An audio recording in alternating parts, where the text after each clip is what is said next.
All right. Good evening, everyone. This is Happy Veterans Day. It's Thursday, November 11th, 2021, and we're happy to be here for another monthly Be Strong Talk with the local Grants Pass and Josephine County nonprofit called Grace Roots. And as we have in our previous monthly talks, we have another special guest to tell his Be Strong story tonight. And for past, just a quick reminder, for past Be Strong stories, you can just go to YouTube and just type in Grace Roots Be Strong. You'll hear some of our great past Be Strong stories as well. But tonight, I'm very pleased to welcome Mike Horner, who is here to tell us his personal Be Strong story and some things that he does working in the recovery space now. So Mike, I've only heard just a little bit of your story, but go ahead and take it away, and then we'll have some time for questions at the end. Great. Yeah, usually I start these things with, my name is Michael and I'm an addict, but whatever is appropriate in the current setting. That is indeed what I am, an addict in recovery. And for me, addiction was a family trait. It's definitely in my family's DNA. I grew up with alcoholic aunts and uncles. While my mother didn't abuse, street drugs or alcohol, there was definitely that sort of behavior in my home, and it was commonplace for the family that I grew up in to have drunken spats or emotional outbursts from a very, very young age. And I never drank or used drugs like a normal person. When I was 10 years old, my parents had like a block party. Like they had the end of the cul-de-sac. I'm making that sound better than it was. It's more like the end of an alley in the neighborhood that I grew up in, but blocked off, and all the neighbors were out for a barbecue, and there was this tub of beers and other drinks on ice at the party. And I had built this big fort behind my house, and my neighborhood friends and I thought it'd be cool if we snuck a couple beers back and to the fort and drank those beers. And everybody else in the neighborhood had a couple sips, and like, okay, there's the novelty, and that's enough for them. And they went and did the other things that kids were doing at that party. And me, I went back to the barrel and back to the barrel again. And my mom found me at like 2 a.m. passed out in that fort. And I drank to a blackout the very first time I ever consumed alcohol. I know now, after doing the work, looking back, that alcohol wasn't the first substance that I abused. I was addicted to food and other things way before that. And anything that would help me change the way I feel, I started abusing at a very, very early age. I think I really started using regularly at about age 13. Recently, I was on Facebook, and someone had started a page for my junior high school for the years that I was there. Like, I forget what it was, junior high school from 2000, or it was in 2000, 1984 to 1987 or whatever it was. And so I joined the group because I went to the school during that time, and people started posting pictures of us, and in your mind's eye, you think of yourself as like so grown up when you're in your early teens, like you don't think of yourself as such a child. And I remember some people posting some pictures of us, in seventh grade, wearing these like, it was like this skate punk, and I'm wearing this like army field coat and this Tony Hawk hairdo with the hair all in my face. And thinking like, I was such a baby, right? And then I look at the picture again, and I realized that I was probably either drunk or high in that picture, and I could see it in my eyes, and so really, like, alcohol and drug abuse was something that goes back to my childhood for me. It interfered with my ability to receive an education. I was expelled from that junior high school at one point. I was expelled from high school and sent to a secondary high school. I have a 10th grade education technically. And as soon as I turned 18, I started getting in trouble with the law. I think I might have went to juvenile hall once, but most of my experience with crime and law enforcement interaction is after the age of 18. And from the time I was 18 until I was about 22, I had spent most of my adult life in the North County Detention Facility in Sonoma County, where I grew up. And the light came on for me then, like, hey, maybe I just don't want to go to jail. And I had this sort of period of abstinence for a few years there. And that's where the period of time in which I met my wife. I had kids at a very young age because, drugs and alcohol weren't the only thing that I was fixed on. And my son was born when I was 17. A lot of responsibility that I wasn't ready for. And honestly, I never really took on. My parents did most of the raising of our kids. My ex-wife was there for them, but it really fell on them. They were the only adults around, and so on it went for the next 12 to 14 years. This cycle of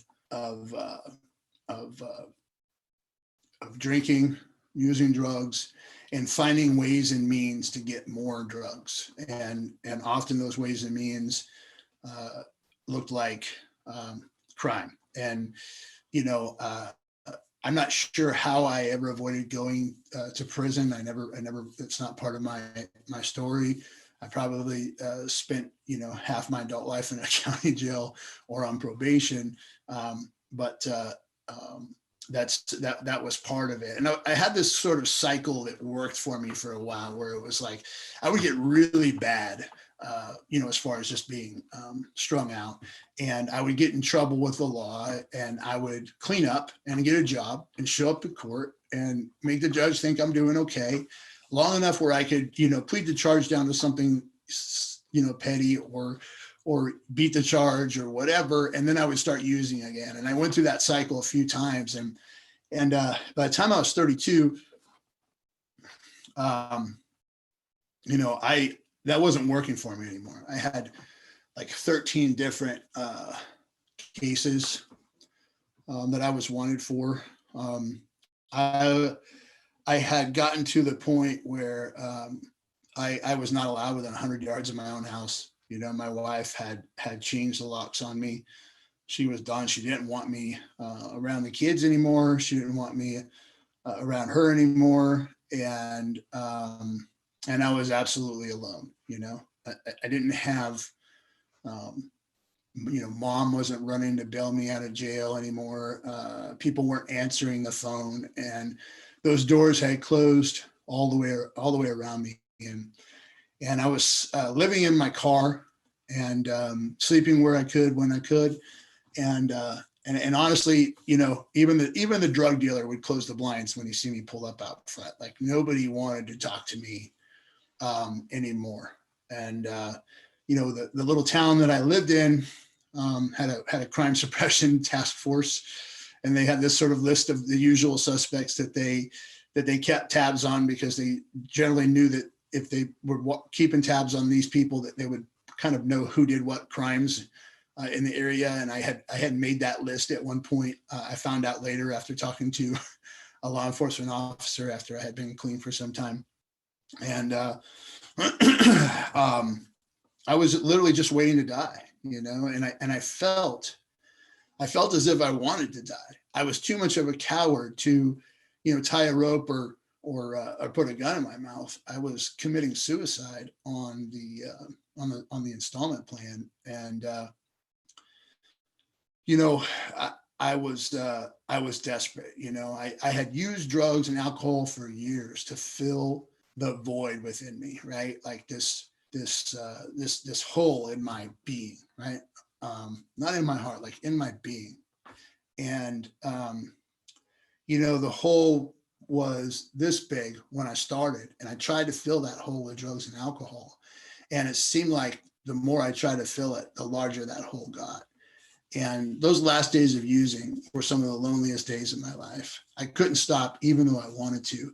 And no amount of that hole had gotten so big that no amount of drugs and alcohol could take that away anymore. And when I reached that point, you know, I kind of came to one morning in my car and said, you know, I just don't want to die. And realized and kind of admitted to myself that that's what I've been trying to do. And, you know, I began to seek treatment at that point. And, you know, I had reached out to my parents to try to help me get into a rehabilitation center, because they had done that research at one point trying to get me to go. And I didn't. And so I reached back out to them, and they were happy to hear that I was ready to accept the help they've been trying to give me for years. And they got me into a treatment center in South Placer, down in Auburn, California. You know, anger and violence is very much a part of my story. You know, what I know now is that the hormones, the adrenaline, and the cortisol that your body releases when you lose your temper, when you get angry, have very similar effects to taking narcotics. And you know, I can use that anger and violence like a drug, and I did for years. And I didn't make it too far in that treatment center because I couldn't keep my hands to myself, and they asked me to leave. And you know, during that the 7 days or so that I was at that treatment center, some people had brought a 12-step meeting into that group, and had spoken to us there. And so when I left the treatment center, you know, I kind of had two choices. You know, I mean, I literally have everything I own in one duffel bag slung over my shoulder, and I'm walking down the Highway 49 in Auburn, and I'm like, screw it, I'll hitchhike back and go to the connections house and get loaded and start all over. And I just thought, well, hey, you know, those guys that brought that 12-step meeting in, you know, they might have something, you know. So I had an aunt that lived not too far from there, and I showed up on her doorstep and you know, told her I was trying to get clean, and you know, I called that 12-step number in the phone book, the Narcotics Anonymous hotline in the phone book, and found out what the next meeting was. And you know, and that's where I went and where I sought treatment. You know, I later did some other types of outpatient treatment as I was referred to by the courts, and also of a great benefit. But you know, that's the day that my life had changed. And you know, what it took was absolute desperation. You know, everybody I loved finally closing the door on me was the most, and I'm sure it didn't feel like that to them at the time, but it was probably the most caring and loving thing they could have ever done for me. That was the catalyst for the change in my life, and I had nowhere left to go. And like I mentioned before, I've never felt so lonely as I did on those last days of using. And so, you know, there's a lot of different treatment programs out there. You know, I have found a home in the 12-step programs. I've done both Narcotics Anonymous and Alcoholics Anonymous. In the small town where I lived for a long time, like you would just go to any A type meeting that you could find because there wasn't a lot of them in that small town. So, I've been to OA meetings, I've been to CODA meetings, Codependence Anonymous meetings, anywhere where I can get a 12-step meeting. and my suggestion is to find one that fits for you. Today I still do my service to the Narcotics Anonymous Fellowship, and in particular the men in the NA Fellowship. I go to a men's meeting in my home group. Is the Tuesday night men's Narcotics Anonymous meeting. And if you're a man seeking recovery, there's great camaraderie and support in that room. And those men show up for each other in ways that it's almost indescribable. And definitely that I couldn't imagine when I first came to the rooms. So what I found there was a form of unconditional love, right? And that was one of the things that I heard when I showed up, is that, we'll love you till you learn to love yourself, And there were people there who were telling me that I didn't have to use drugs anymore. And for me, a person who was so desperate, who despite their best efforts could not stop using drugs. Didn't matter how much I wanted to stop, I could not stop. And when I heard that I could stop because they had, I got hope, right, from that room. And when they showed me that hope, and I believed that could also happen for me. And what they say is that can happen for any addict with a desire to change. And I had that desire, and with that hope, I moved forward in that process, in that fellowship. And what I learned was faith, and they talk about, and not like, religious faith, not like, hands to Jesus singing the praises. Like, you got to have faith. Like, even though one of the best ways to describe my experience in 12-step programs is the parable of the mustard seed, if you are familiar with the Bible, right? And like, if mustard seed is the tiniest of all seeds. It's just a tiny little seed, but it grows into a giant plant, right? And if you have just a mustard seed of faith, and that's what Narcotics Anonymous gave me, was just that mustard seed, and I planted it and I nurtured it, and with that, I started seeing things manifest in my life that I had put my faith in this fellowship for, And I remember I would go to these meetings, and I started just hanging out with clean and sober people. Like, I didn't hang out with the guys from work. I didn't hang out with the old crowd that I used to. I didn't go to the same old places. I didn't do the same things. Like, I hung out with other clean and sober people. And I did what they did, right? Which was going to a little coffee shop that was down the street from our home group after the meeting, and we would hang out there. We would work steps, and we would talk about recovery, and we would talk about how our lives had changed, and share that experience with each other. And I remember going and hanging out with these clean and sober people, and I would be belly aching about things not going my way, right? I'm not, like, the country song is not playing backwards fast enough. I'm not getting my house back and my car back and my wife back, and people aren't going to give me what I want, or they're going to take what I have. And their answer invariably, when I talked to people who had some clean and sober time, what they would always say is like, well, did you pray about it?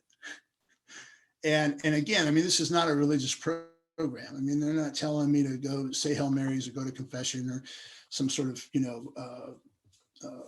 act of contrition. They're just like, ask for help, like, hit your knees, pray to something. And I didn't know what I was praying to. I just knew that people who had what I wanted were telling me this is what I needed to do if I wanted to have what they had, right? Which was a clean and sober life, a life without having to use drugs. And so I did what they suggested. And again, that mustard seed grew.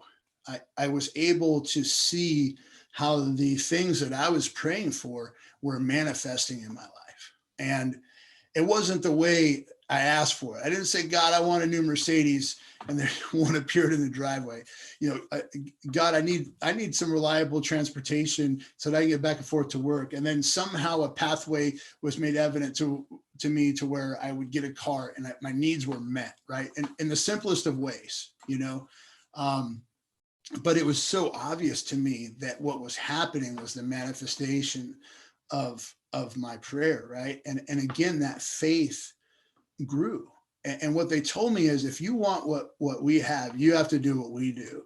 And in the 12-step world, we talk about the suggestions, following suggestions all the time, and there's like 5 things that they say to do.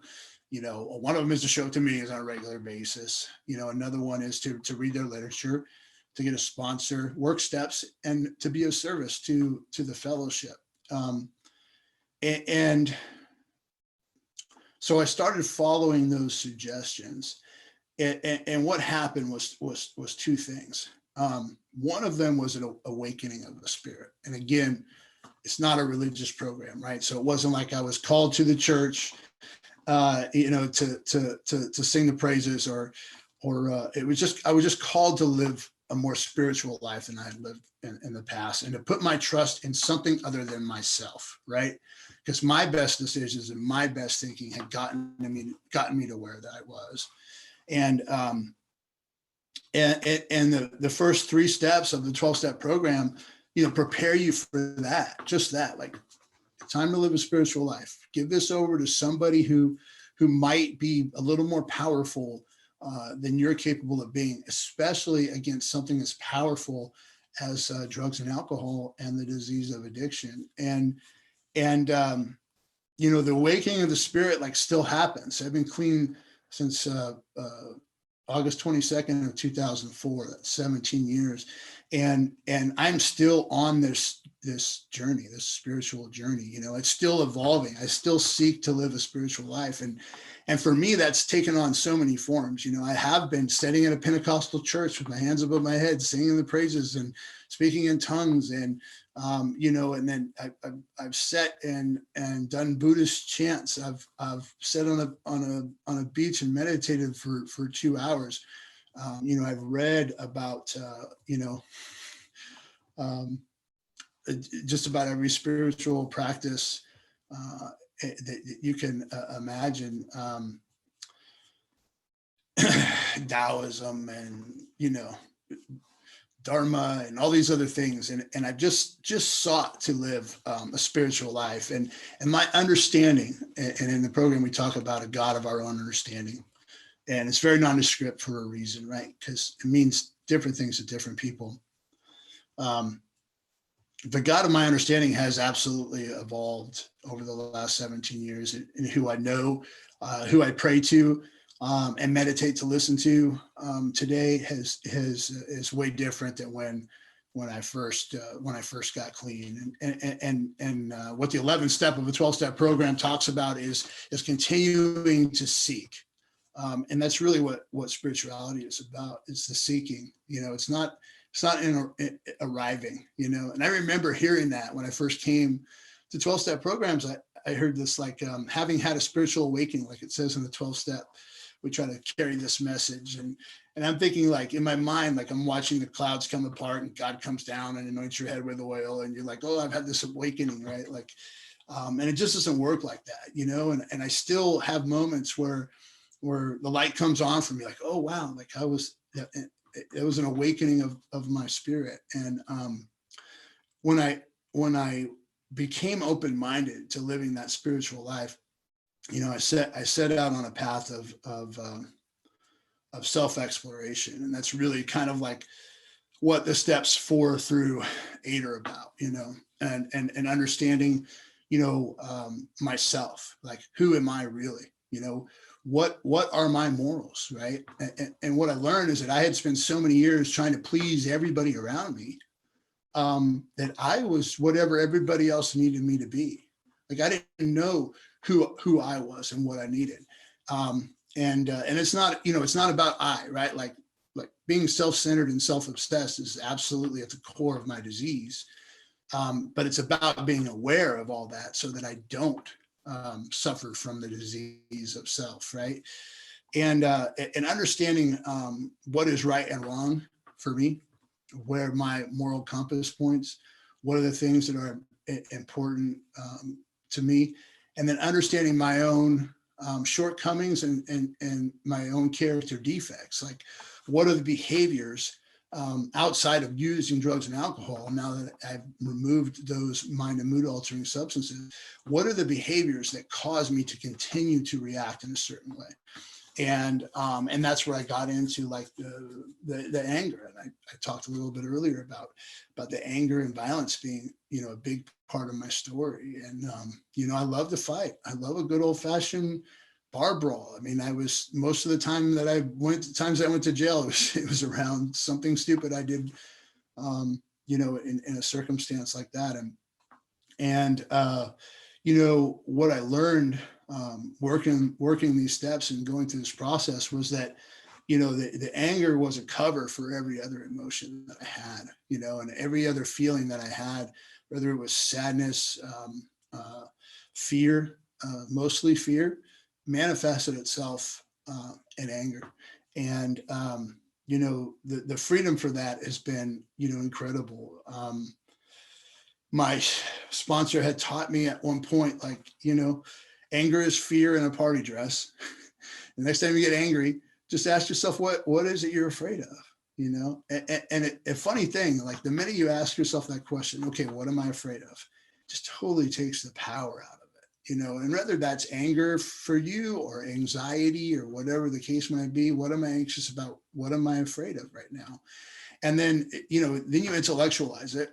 And you can say, okay, this is what I'm afraid of. And why am I afraid of that? And sometimes it goes back to some, childhood loss, or sometimes it's just like, this ridiculous thing where once you reason it through, it loses its power and loses its effect on you. And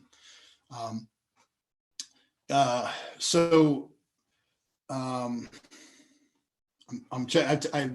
jotted down a few notes. So I didn't leave anything out. And then, realizing through that process, like the effect that I had on other people, right? What me being addicted and what me being self-centered and self-obsessed affected other people. And it wasn't always the drugs or the drinking that created the circumstances. Sometimes it was just self-centered behavior. Sometimes it was those character defects manifesting themselves in anger that created damage to my family, my loved ones. And that's the saddest thing about addiction, is that the people that we hurt the most are the people that we care about the most. I cut people deep that love me and have showed up for me more than anybody else in life. And that's a hard thing to work with. And if you're an addict, you're no stranger to apologies, right? But if you love an addict, you are so done hearing apologies. And the difference is having gone through a process where I'm fully aware of my part in those things, not only from the contextual part of it, but also sort of the philosophical part, where I can say these things to people, make amends to people, and know that I'm not going to repeat the same behavior. And they can see that. And then moving forward with a clean slate, with the people that you love and you care about, the last part of that program is just to try to help others. And here's the greatest thing about helping others. I mean, obviously, if you're involved in helping other people, your head's always in the solution, right? Your head's always in recovery. If you're helping people in recovery, your teacher learns the most, right? Like, you're always have your head in it. But, you know, the antithesis of being self-centered, you know, self-obsession being at the core of the disease of addiction, the antithesis to being self-centered is to be God-centered. And the way you get God-centered is in service to other people. And then from a more practical perspective, if I'm helping somebody else, my head's not in my own problems, right? And so staying in service to other people, and that's been huge for me. In Narcotics Anonymous and Alcoholics Anonymous, through service, like I learned, these are the things you do, or the processes you do that help other people. And for me, like I've always made myself available to that 12-step program, and for anybody within that program that reached out. But I also made it a point to give back to the community that I came from, you know.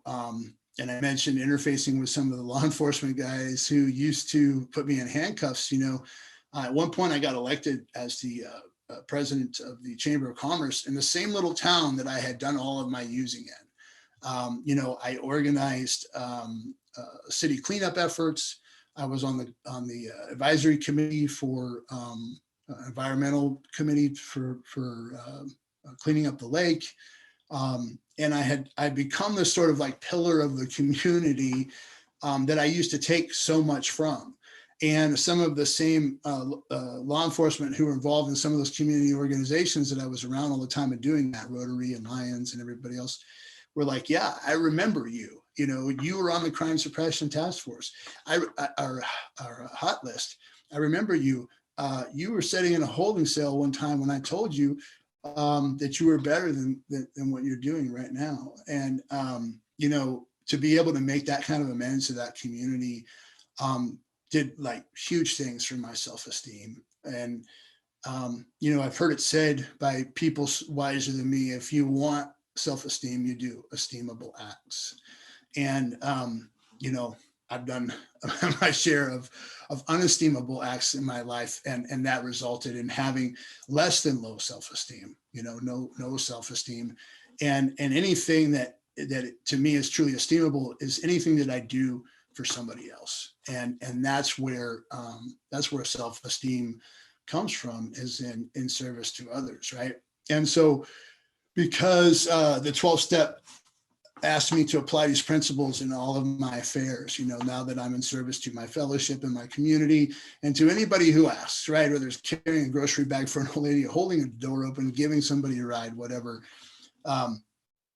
You know, now I have to bring that into all my affairs. And, you know, and that started like with my family, you know, and I mentioned being a father when I was very young. You know, I was a father at 17, and, you know, there was a period in that boy's life where I had checked out on him. And there's a period of time when you really need your father a lot, right? And you know, there was periods of time when him and I were close, and periods of time when I wasn't around a lot, just by nature of being the circuitous nature of addiction.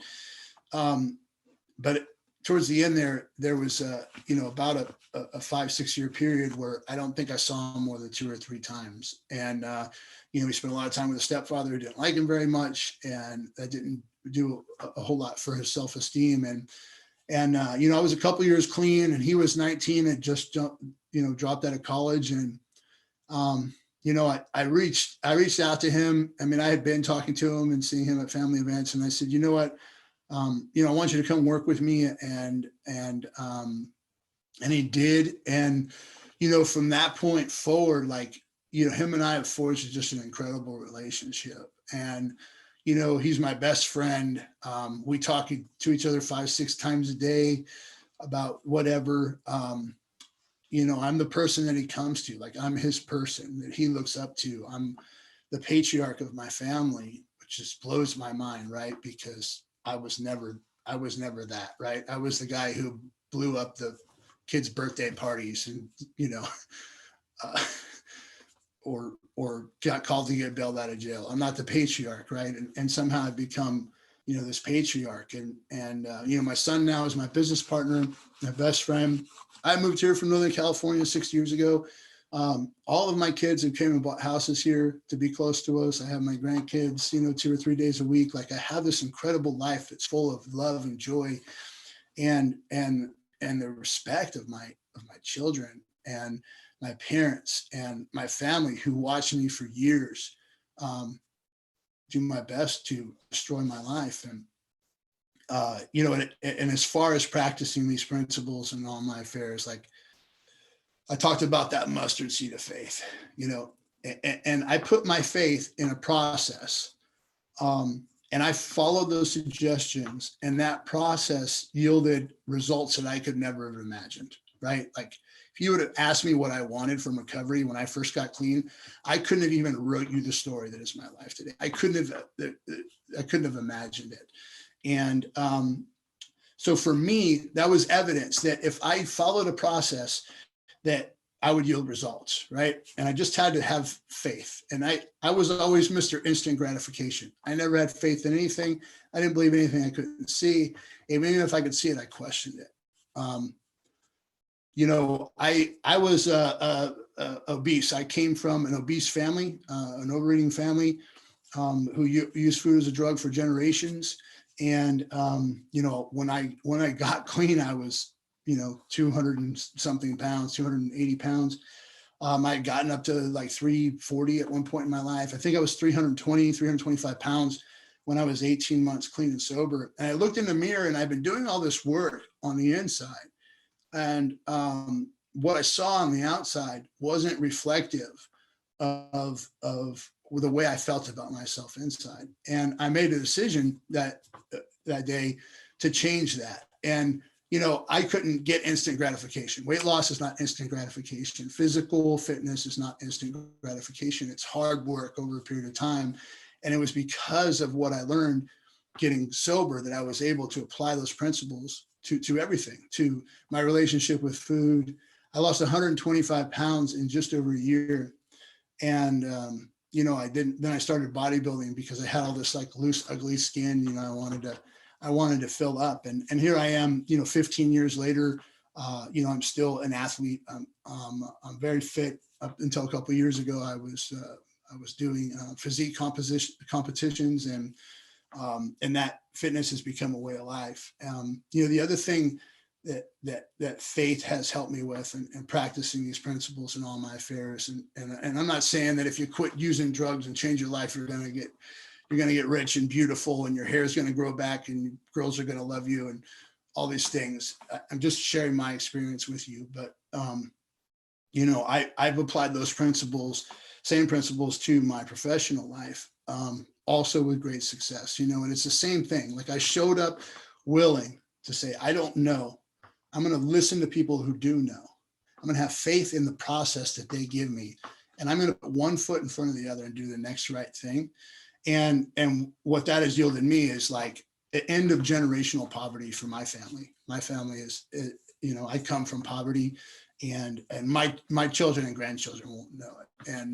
And that's also a product of to stay on the theme for the discussion of being strong, of having faith and faith that I could be something that I never imagined myself to be. I didn't grow up thinking that I could ever be the man that I saw in front of me. Like, trust me, I would have took a lot better care of myself if I thought I did. I'm very proud of who I am today. And from being a guy who was homeless, who couldn't speak, who was an emotional wreck, I couldn't, when I say I couldn't speak, like I had accepted the fact that I had damaged myself irreparably with drugs and alcohol, and that I was going to be a certain way all my life. And that ended up being wrong, anyway, it's been amazing, a life. And, anybody who is wanting to change and make things better, if any message I give you today, it's just have faith, have faith in the process, have faith in a power greater than yourself, have faith in the people that are reaching out to you and want to help you. and help you on that journey. Thanks.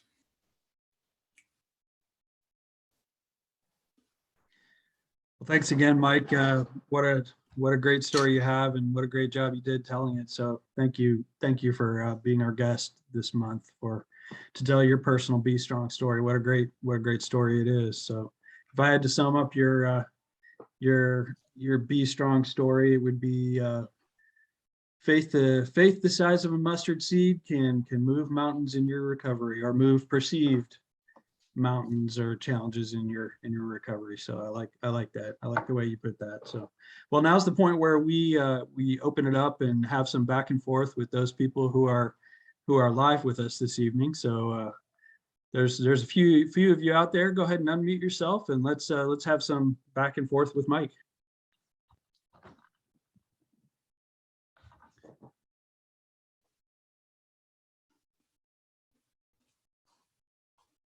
Don't everybody jump at once. Janae, Archie, Kipper, are you guys want to join us? Sure, Mike. I missed the very first part of it, but I know where YouTube is and know how to use it, so I'll definitely be getting on and listen to that first part of it.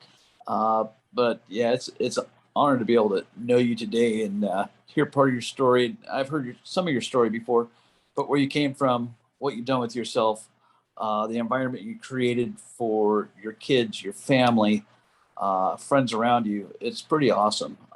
You're a great example of that. Be strong. And definitely when you talk or you share just in our conversations, for those of you who don't know, we meet every Sunday or every other Sunday. We ride motorcycles and hang out. Some things I don't quite understand, but you're definitely enlightened and add value to my life. And I could speak for Janae on this, but you definitely add value to it. Yeah, I love you, brother. Thank you for sharing tonight. Love you too, man.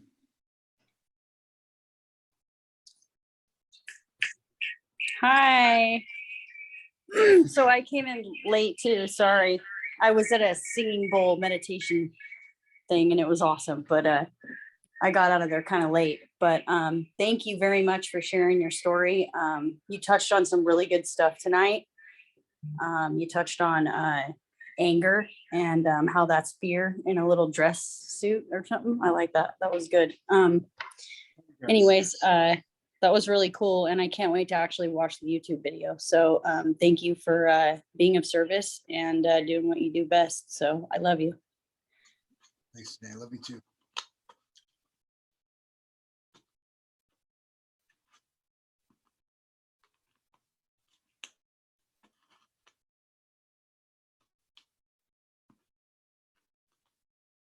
It would help if I unmuted myself here. Archie or anyone else, would you like to have a little back and forth before we wrap up this evening?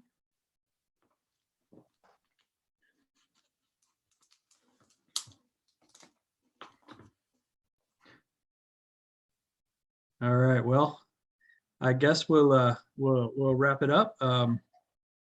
Archie's usually not short on words. I'll make fun of him while he can't poke back at me. Archie is, by the way, the man, the myth, the legend behind our Be Strong theme here. So, well, I'll make sure this gets up on YouTube in the next week so that many others can see the great story. And Mike, thanks again for telling it, and very, very great meeting you. And we'll be in touch so that I can get you one of your very own Be Strong shirts. Great, thank you. So thanks again for being here. Great story. And we'll see you all next time. All right. Thanks for having me. Have a good night. You too.